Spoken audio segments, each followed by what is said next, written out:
में कितने राज छुपे हैं। आज की इस वीडियो को एंड तक देखते रहना। मैं गारंटी देता हूँ कि कुरान के बारे में ये बातें आपको बिल्कुल पता नहीं होंगी। मक्का के नजदीक एक पहाड़ है जिसे माउंट हिरा कहा जाता है। इस जगह पर अल्लाह के आखिरी नबी हजरत मोहम्मद सल्लल्लाहु अलैहि वसल्लम की अल्लाह के फरिश्ते हजरत जिब्राइल से मुलाकात हुई, जहां नबी पाक को अल्लाह की तरफ से पहला मैसेज मिला, जो कि सूरह अल-अलाक की पहली आयतें थीं। इस दिन के बाद हजरत जिब्राइल आते रहे और अल्लाह का पैगाम नबी पाक तक पहुंचाते रहे। यहीं से इस्लाम का आगाज हुआ।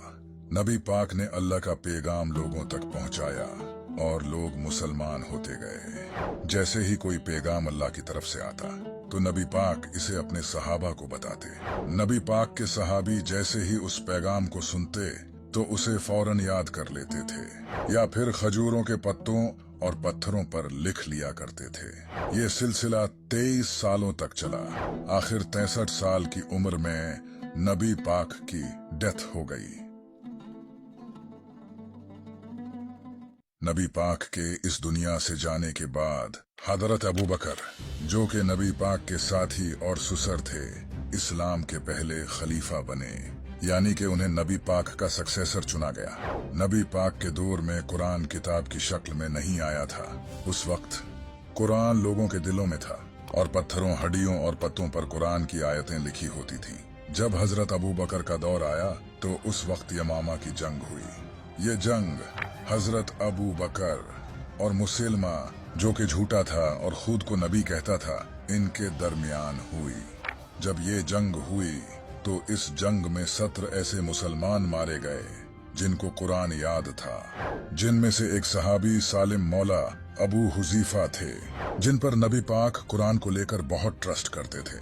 तो इन सहाबियों की शहादत के बाद हजरत उमर ने हजरत अबू बकर को सारी आयतों को एक किताब की सूरत में इकट्ठा करने के लिए अग्री किया और इस काम की जिम्मेदारी ज़ैद बिन साबित को दी गई।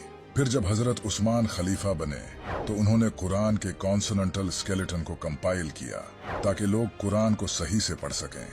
जब से यह कुरान किताब की शक्ल में आया है, इसने अपने खास होने का सबूत दिया है। जैसे जैसे साइंस ग्रो करती गई, कुरान के राज हमारे सामने खुलते गए। जिस लैंग्वेज में कुरान नाजिल हुआ है, ये अरबिक लिटरेचर की सबसे बेहतरीन और परफेक्ट शक्ल है। इस किताब का हर लफ्ज और सेंटेंस अपने मयार पर पूरा उतरता है। ये किताब एक ही सब्जेक्ट को बार बार रिपीट करती है और हर बार इसकी डिस्क्रिप्शन नए सिरे से निकल कर आती है। इसके सारे अल्फाज बड़ी ही खूबसूरती के साथ एक दूसरे के साथ बने हुए हैं। इस किताब को आज 1400 साल हो चुके हैं और आज तक इस लेवल की किताब नहीं बनी। इस तरह की किताब इंसान के लिए लिखना इम्पॉसिबल है, जिसे अल्लाह ने कुरान में सूरह अल-इसरा की आयत 88 में भी बताया है।